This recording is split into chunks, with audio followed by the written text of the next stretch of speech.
Hi guys, Freddie here, and today we're going to be going over the final module of the GVC, which is UAS operating procedures.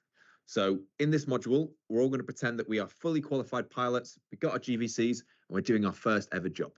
What do we need to bring? What are the documents that we need to have, and so on? And that is what we're going to address in this module. So as I've banged on about before, it's all about pre-planning. So is the scope of the work clear and understood? Can you do the job competently? Do you understand enough about the location? Can you calculate the risk correctly? And overall, is it safe to start? So I'm going to show you another video. I'm going to watch this video, figure out why this might have happened, and then talk about the situation that has unfolded. So we'll watch this and then discuss.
Okay, so his mate's laughing. I don't think he's laughing as much. So we're going to talk about why that has happened. So if you go back to the beginning of the video, you might notice at the bottom left where the drone is, you notice the red light starts flashing really quickly.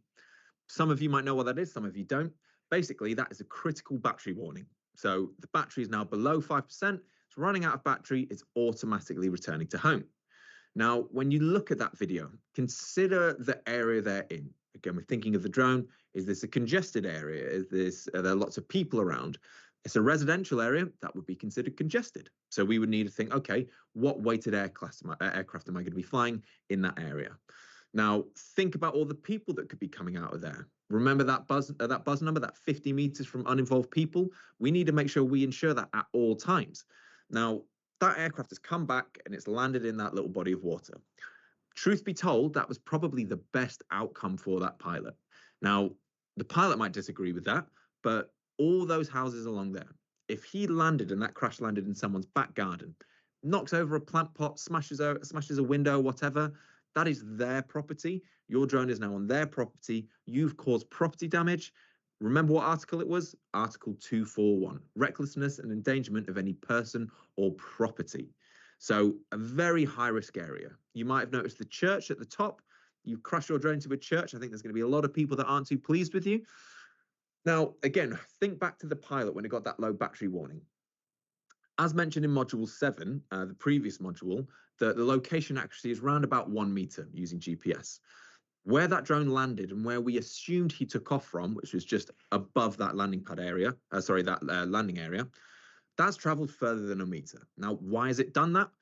If you turn your volume up whilst watching that video, you would have heard the really strong winds. Now, we're assuming as the drone was going up and it didn't reach its target, you would assume that it was coming back into a really strong headwind. That really strong headwind has blown it off course, causing it to land into that little body of water. So another perfect example of what not to do in terms of pre-planning. Some of you keen-eyed individuals as well might have seen when he came in to retrieve his drone as it was coming down, look at his controller. Did you notice there wasn't a screen on that controller? That's probably how he got to that situation in the first place. He doesn't even have a screen on the remote to tell him that he's at low battery. He's probably just got it, wanted to show all his mates how cool he is and his cool new drone, and he's ended up crashing it into the water. So again, Perfect example of what not to do. So we're going to move on now, and we're going to talk about a real life example. So I'll read this out, and then again, we're thinking, this is our first job. How are we going to plan this? How are we going to go about it? So it says here, I've been asked to photograph a celebrity on the rear of the replica Golden Hind moored in Brixham Harbour. On the day, the organisers are expecting about 5,000 people along the Strand.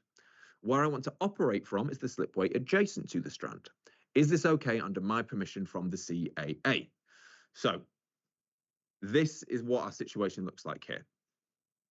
Along here, this is the Strand. This is where we have our 5,000 people that are going to be clustered together. Here, in this video, this is the first person view of that cluster of people. And this is the boat where the celebrity is going to be on. At the bottom, this is the first person view of the pilot. So we look on here. This is where the remote pilot will be stationed. This is where the celebrity is. And all the people are going to be along there. At this point, if you would like, you're going to pause the video, take a little bit of time, however long you want, to just do your own pre-planning, see what you've written down, and then play the video, and you can match it up with what I'm about to say. So when we're looking at this area, a lot of things we need to consider. So we've got what this would be considered as a congested area. Now, if we have a GVC, we know we're allowed to use a larger aircraft, but the distance still remains. What was that distance from uninvolved people? 50 meters from uninvolved people.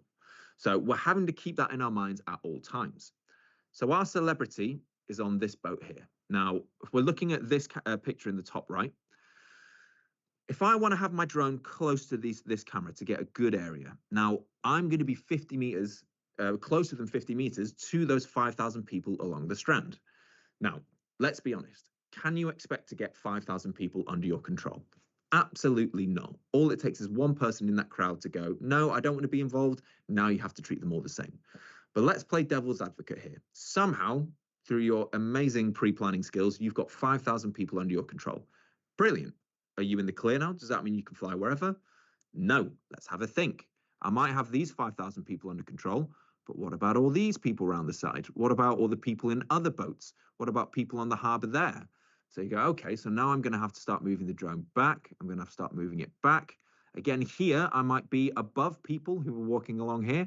So might have to go further back and further back. Now I'm having to get a drone, which is going to be big enough and advanced enough to have a camera, which is strong enough to zoom in from a location maybe over here, all the way into the people there. Now, there are ways around this. I could maybe get these people under control, under my control. So let's say my drone is going to be positioned around about here. So now, okay, I've had to get all these people under my control. I've had to get 5,000 people under control. I've had to get the right drone with a powerful enough camera, farm my area, done a full risk assessment of all these things. Now let's look at this picture at the top right. The drone is going to be positioned somewhere up here. That camera is going to have to come all the way down through the masts, through the ropes and all that sort of stuff to get a good clear picture of the celebrity. Doesn't this sound like a lot of work? And when you start with this, when you start with your drones, you're going to want to use it at every possible opportunity. But just because you can doesn't mean you should. Yes, it's very exciting. You've got a new drone. You want to use it and do all these great, amazing things. But think about all the stuff I've just said that you have to do alone as a drone pilot. I haven't even covered all the other stuff. That's a lot of effort for what were the clients wanting? A photograph? Personally, I'd leave the drone at home. I'd rent a £1,000 camera and I'd sit right here at the end of the boat. I'd get much better pictures and much better stuff there that would be better for the client. Now, on the flip side, if that client goes, well, we want a promo video, we want to get like a music video of everything and so on, then okay, that sounds like it's a bit more worth it. The planning would be worth it. I'd maybe just put an extra 0 on my price tag when doing that, because this is something where there's a lot of groundwork. And as you're going to be doing this properly and under the right regulations and doing this under the CAA guidelines, these are the things that need to be done. So that is all the stuff that needs to be considered for a live operation. But we're now going to talk about some other things. Every location you ever operate on as a drone pilot needs to have a pre-flight site assessment. Now, what a pre-flight site assessment is a document which is basically your live understanding of that entire environment. So the hazards, the buildings, the trees, your local flight restriction zones, ordnance survey maps, you're using everything that we've discussed over these last 8 modules to create the most clear picture of the environment you intend to operate on. So in my business, let's say I have 10 locations where I do flying. I need to have 10 pre-flight site assessments. Again, use all the tools at your disposal that we've talked about. Things that need to be completed by the remote pilot: client intelligence, classification of airspace, what sort of hazards and risks, conduct an initial hazard assessment, and record what the risks are. Record what you find and the risks they might present. Now, when we think back, let's all rewind. We're all back at university. Some of you might still be at university when watching this. You're all back at university. What's the number one way to annoy your neighbors? Well, the number one way to annoy your neighbors is to have a house party until 4 a.m, not tell them, play really loud music. What are those neighbors going to do? They're going to be sat there, not being able to sleep. They're just going to go, oh, these ungrateful people next door. I'm going to call the police and get their party shut down. That's the best way to annoy your neighbors. With your drone, people either love you or certain people will take a big problem with your drone. Whether you're doing things correctly or incorrectly, certain people just don't like drones. And there is the potential that you have some interactions with individuals. So the best way to avoid any of these interactions or any of these confrontations that you might encounter is pre-notification. If you're letting all these people know before you do the operation what you're doing, how you're going to do it, they're going to feel much more considered in this process and much less likely to be aggravated or want to call the police or whatever. So if we go back and look at this picture here, sorry, this one here, let's say now, new job, I'm doing roof inspections of these buildings here on the left. So this building here, that's the one I want to do. Now, all these buildings along the side there, I'm going to go along that street. I'm going to knock on their doors, going to let them know, hey, I'm a drone operator. This is what I'm doing. That's what I've been doing with my drone. Are you okay with this? Again, by doing that, I'm getting them involved, but they're also understanding what's going on. They're feeling much more happy with the situation, hopefully, and then that's making life a lot easier. Now, great, I've done all these people along here, but I'm not about to go walking through this entire town. There could be someone at the opposite side of here that sees my drone, takes an issue with it, and calls the police. Seems dramatic, but these things do happen. I promise you, these encounters will happen to you if you're in certain areas. So a great way to avoid that is call the police. Now, obviously, don't call 999. It's not an emergency. But what I recommend you do, as I've done this myself and it's helped me out a lot, call the local police station, either the non-emergency line or the landline of that police station. By calling up the police beforehand, you're sort of creating a case number. So you let them know, I'm doing an operation in this location. I might expect some people will call you as they see an issue with it. Please, can you tell them that everything's okay? Now, if someone comes up to you, has a go at you, they're probably coming there with a lot of confidence that you're not allowed to be there, whether they're right or wrong. But someone they will definitely listen to is the police. So if they call the police, they say, someone's flying a drone over my neighbor's house, and the police go to them, don't worry, that's Freddie. He's a cool guy. He's done his flights. He's already told us about it. We've got all the documentations. He is allowed to be there. They're going to listen to the police way more than they're going to listen to you. So getting them on side is really, really beneficial. Local authorities as well. Certain parks you might go to have like park authorities that want understandings. Local parishes, you might need to get permission from them. So these are things that we want to get permission from. Highway agencies, port authorities, airfields, ATCs. Best way to avoid drama is letting them know beforehand. Now, if you have to operate on private land, there's something that we need to be concerned with. You need to get permission from that landowner to prove that you can be there. Now, you could take word of mouth. You could just take that vocal confirmation. Let's say I need to take a farmer's house, take off from a farmer's field. He goes, yeah, no worries with that. Do what you want to do. Now, God forbid you fly in that farmer's field, you crash into his neighbor's house and smash out the window. Police then come over to that farmer's house, knock on the door. Did you let a drone pilot take off from your field? If you don't have proof of that, or that farmer didn't sign any proof, he could easily just go, no, I don't know what you're talking about. So now you're in trouble for crashing your drone into a window, but also trespassing on a farmer's field. So think back to, this is my reference of being a primary school teacher back in the day. Whenever you take kids on a field trip, you have to get written permission from their parents. What you could do in this scenario is just get a waiver, just say, do I have permission to be on your land? If so, please sign here. Again, really good way of just covering your back, showing you that you're doing this properly and you're taking everything into consideration. Certain landowners might stipulate public liability, so just make sure your insurance lines up with what they're after. Now, as we move on, we're going to go on to everyone's most favorite thing in the entire world. I'm sure you're all very excited for this.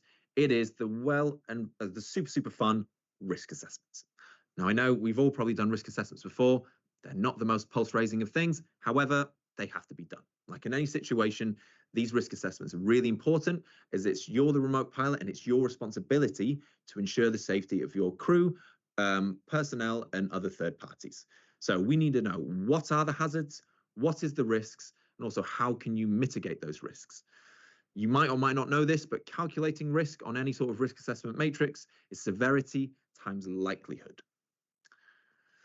Now, in terms of the risk assessment process, it's not good enough, as I said before, just going, there's a tree there, there's a building there, and there's a main road there. You need to define the scope, identify what the hazards are, who may be harmed and how, and then evaluate the level of risk and decide on any mitigation. If you're saying there is a road there is a road 50 meters away. So I'm going to put a 25-meter distance limitation on my drone. I'm going to deploy one spotter by the edge of that road to increase my situational awareness. I've said what the hazard is and what I'm going to do to prevent it. You need to do that for every hazard that you encounter. Now, remember, define the level of risk deemed acceptable to you as you are the remote pilot and you're the one accountable. You could have this group of pilots that look at the situation and go, no, that's way too risky. I'm not going to do it. You could have this group of pilots that go, yeah, I don't see an issue with that. Let's do it. These pilots are being safe and they're making sure they're not putting themselves in any bad situations. Good for them. That's a good decision to make. These guys have seen the risk and they're taking that risk. You know, this group might have turned down a good little paycheck, but this group are taking that risk. Now, remember, if something goes wrong, you're the pilot, you've got to wear it. It's your responsibility, so your mistake. So just remember that when you are confirming whether you do a job or don't do a job. Now, it's the day before, you're getting ready for everything. This is where we have an on-site setup. So this is a full list of everything you're going to need for the day, from drones to batteries, spare propellers, walkie-talkies, lunch boxes, bottles of water, whatever you need to bring, you're creating that in an on-site setup list. Obviously, it's going to be modified from job to job, but just make sure you have that filled out the day before so you know you've got everything and you're good to go.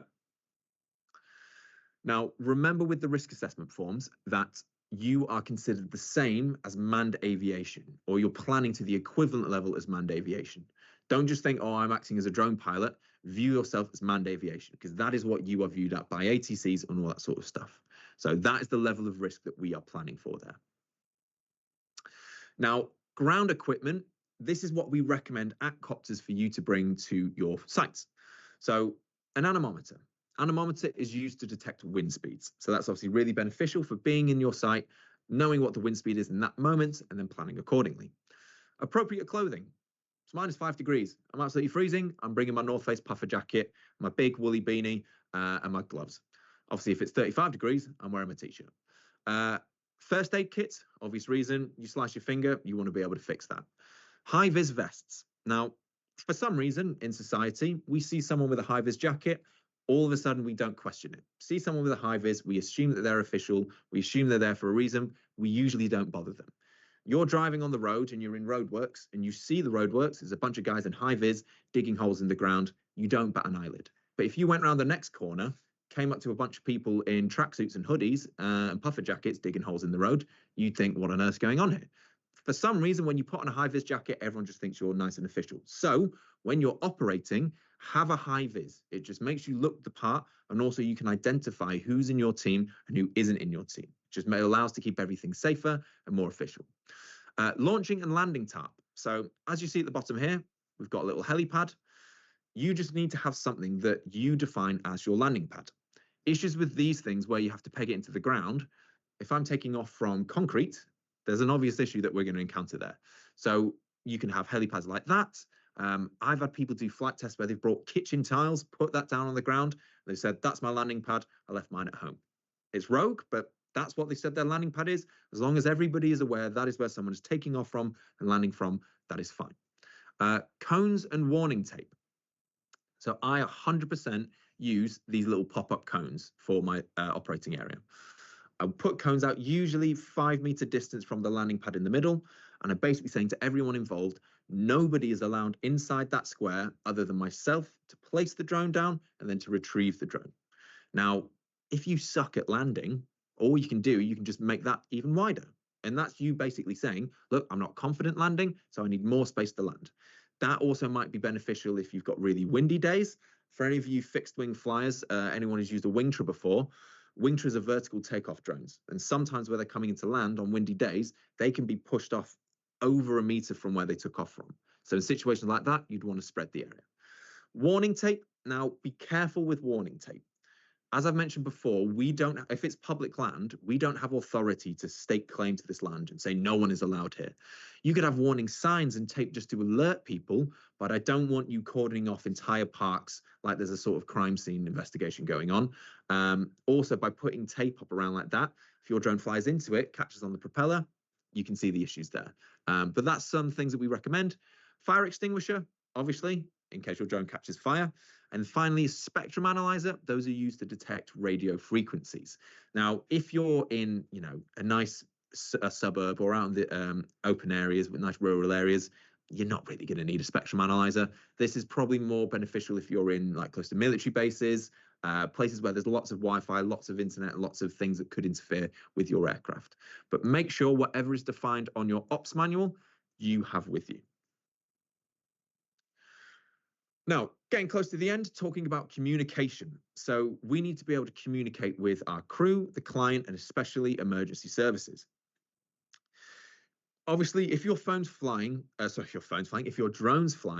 one phone call is not going to cause an issue with your drone. If it starts flying away now, or you need to call whoever, you being on the phone with the drone next to it, they're too advanced now for that to be an issue.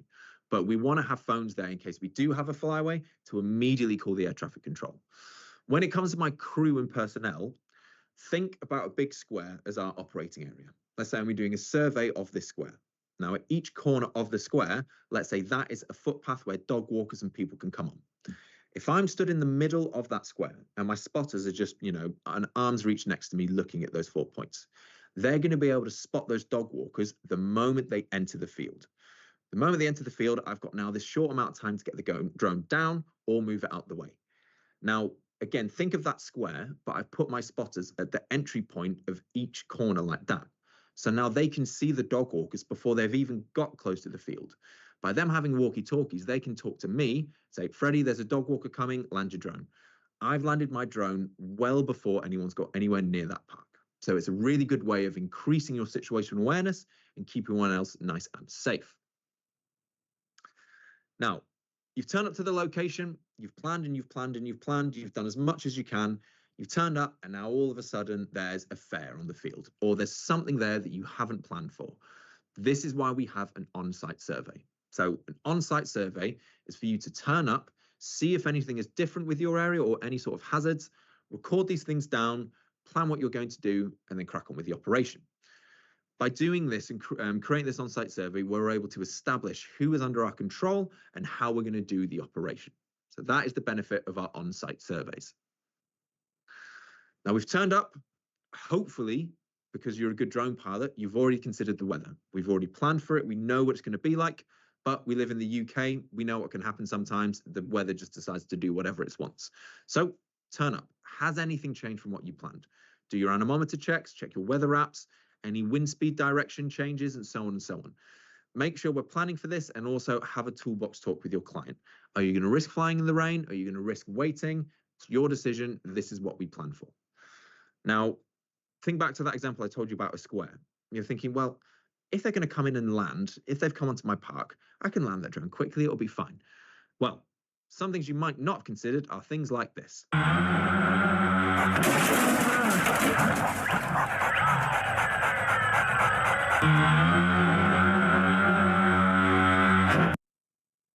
Dogs are stupid. I love dogs. I have a dog myself, love him to absolute bits, but dogs are not the brightest people in the world. Well, they're not people. They're not the brightest ones in the world. So I'm sure we've seen it before. You've been walking your dog or whatever, and there's that lady or that guy who walks 17 dogs for the local village. Imagine you've just entered that field, you're looking around to do your flight, you haven't checked properly, you go to take off, and one of those have come along and let them all off the lead. They're now going for your drone, and they're going to destroy it. Again, dogs are amazing. I love them so much, but they are not the brightest. They will see your drone and just destroy it. My dog, whenever I've done practice flights, he's up at the window just going absolutely rabid, frothing at the mouth. They see these and will go absolutely mental. So make sure when you're taking off, especially from parks, there are no dogs. If you see a dog, check this on a lead. If it's on a lead, that's great. But yes, dogs can do things like this. You don't want your drone to be destroyed, but this is on a serious note now. Your drone, let's say, cuts that dog's eye and blinds that dog. Not only are you going to be heartbroken because that's such a horrible thing to do, but that's someone's property. What article will you be cited on? Article 241. These are the things we need to consider when we are operating. It's showing recklessness and negligence by you not having that area under your control. Now, not only dogs, you've got birds of prey. A lot of people, if some of you guys watching this have already been flying, you might have already had encounters with birds of prey. I myself have had a lot of encounters, and it is quite a scary thing because they could just swoop down and take your drone out at any point. From my point of view, I've had a lot of encounters with red kites. Now, when I've been flying, they will just circle around. They'll be watching your drone and they'll be watching it. They're basically deciding whether it's prey and whether we're going to attack it or not. What I recommend for you to do is don't act like prey. What would prey do if it saw a red kite or a bird of prey going to attack it? It would fly away and try and escape. Personally, with birds of prey, I just stop. Let the bird get bored, realize that it's not something it wants to eat, and then it will fly away. Seagulls, however, they are just like flying dogs. They're very, very dumb as well. They will just fly at your drone. So just keep that in mind. This is why having spotters looking for these things just makes your life a lot easier. But at the end of the day, your drone is a magnet for curiosity. Birds, dogs, people, it will get attention. So just keep that in mind. Now, we've done all the planning. We're all ready to go. Now we're doing our pre-flight checks. So again, these are the flight reference cards that Luke mentioned in the last module. This is where we are checking, have I got everything plugged in, everything turned on, any signs of damage, and so on and so on. Remember, if you're nervous setting up, use this to make sure everything is checked off correctly. If I have a laminated sheet and everything's ticked off, I know for a fact that aircraft is set up correctly and everything will be fine. Okay, so now we're in the phases of flight. So you've just taken off. This, what you see here on the screen, is just your typical heads-up display from a DJI drone. Now, don't panic if your drone doesn't look like that or your setup doesn't look like that. It's not the end of the world. They're all pretty similar. So there's some important information that we need to know about on this screen. So at the top right, you have your battery life. So here we're seeing 70%. Depending on your drone, you might have a time span of what's left in your battery. So for example, you've got 18 minutes, 25 seconds here. As you go across, you've got your connections, your 4G connections with the controller and the drone. But here is the important one. We need to be aware of how many satellites we are connected to. So here we can see we are connected to 20 satellites. Very important to know when you're flying in case things drop or you gain satellites. Really important to be aware of that number at all times. On the left side, you've got your landing, your return to home, and your controller settings. This isn't on every controller, so just be aware of that. We have the map at the bottom left, and then your distance and height of the aircraft. Camera settings are on the side there, but again, you keep them for how you want when you're taking pictures. It's not that important in terms of the safety of your flight during your operation. Now, we need to monitor the aircraft. Again, check the system status, scan the horizon, keep that drone within visual line of sight, but especially communicate with your crew. It's really important to have clear and concise information from your crew, from your spotters to warn you of any air incursions, ground incursions.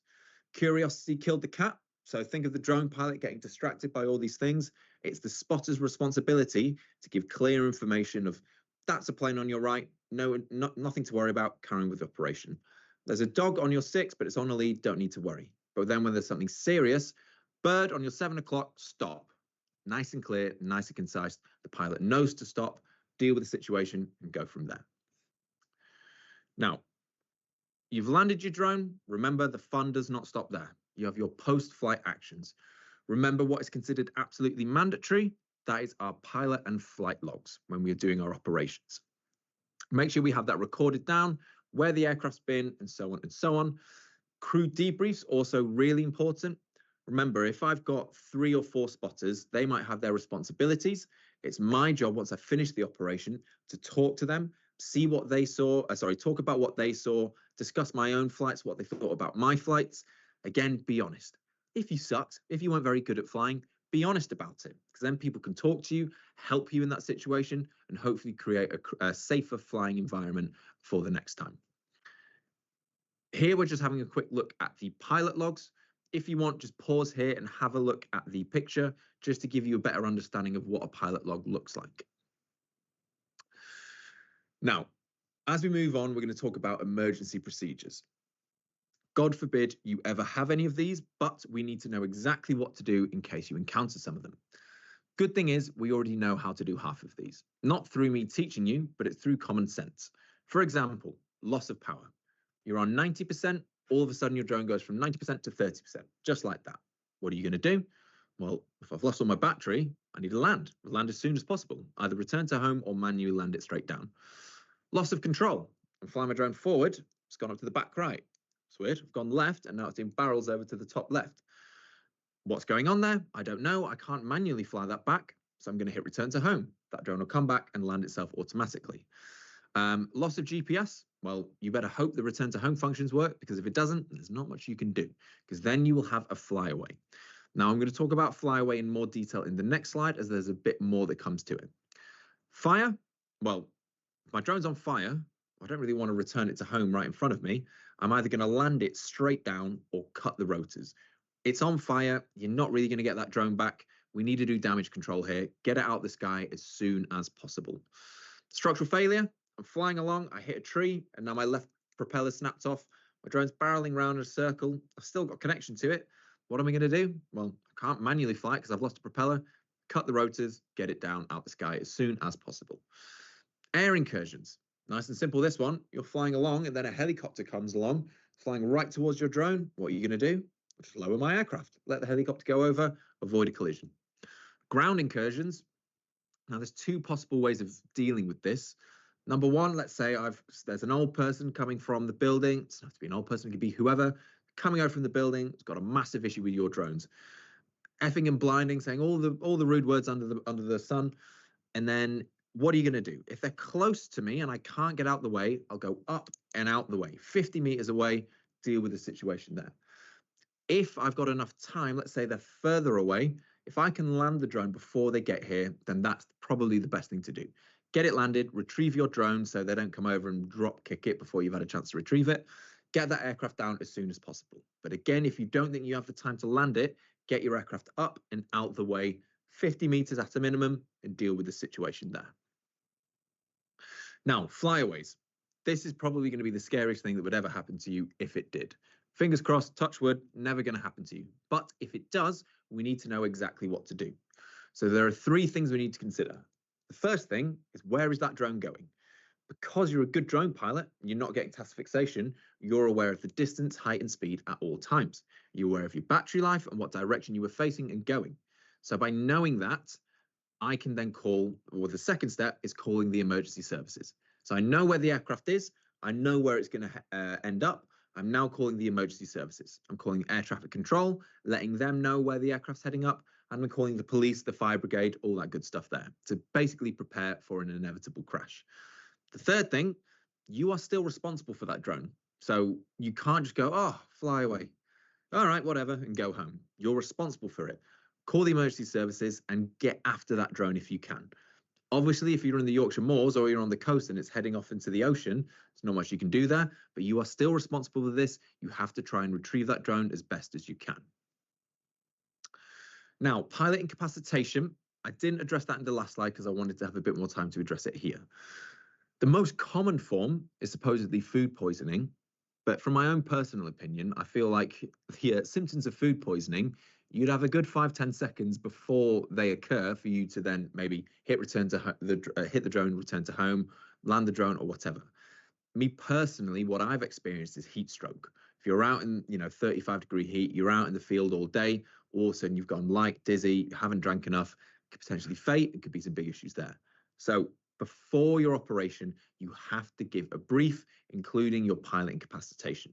So an example would sound like this. So I would go, in the case I become incapacitated, it is your job, I would select someone in my group, it is your job to return the drone to home. What you're going to do is you're going to grab the controller, press and hold the return to home button until the drone controller beeps. That drone will then go up, come back, and land itself automatically. Don't administer first aid to myself until the drone has landed. Now, that seems kind of cold-hearted, but someone having a stroke or, being incapacitated is bad enough. You don't want one person incapacitated and then another person with his head cracked open because the drone's landed on his head. So get the drone down and then deal with the incapacitated pilot. So very important that we're aware of this and you've designated this to someone. Because if you haven't, God forbid that happens, you've now got a bunch of people that don't know how to fly a drone and can't get it out the sky. And you could cause even more harm that has already occurred. So that's very important. Finally, to finish off Module 8, we just want to be aware of our security. So be conscious of who's around you, who has access to the kit or doesn't. Polite signage that can be used to sort of let people know what's going on. But from your point of view, give everyone in your crew a high vis, so it's easy to see who's part of your crew and who isn't part of your crew, who has access and who shouldn't. Again, remember to check your blind spots and don't get task fixation. That, guys, is the end of Module 8, which means we have finished the end of your GVC modules. Thank you very much for taking part in these. I hope these have been helpful. Thank you for enjoying your GVC and good luck with all of your flying.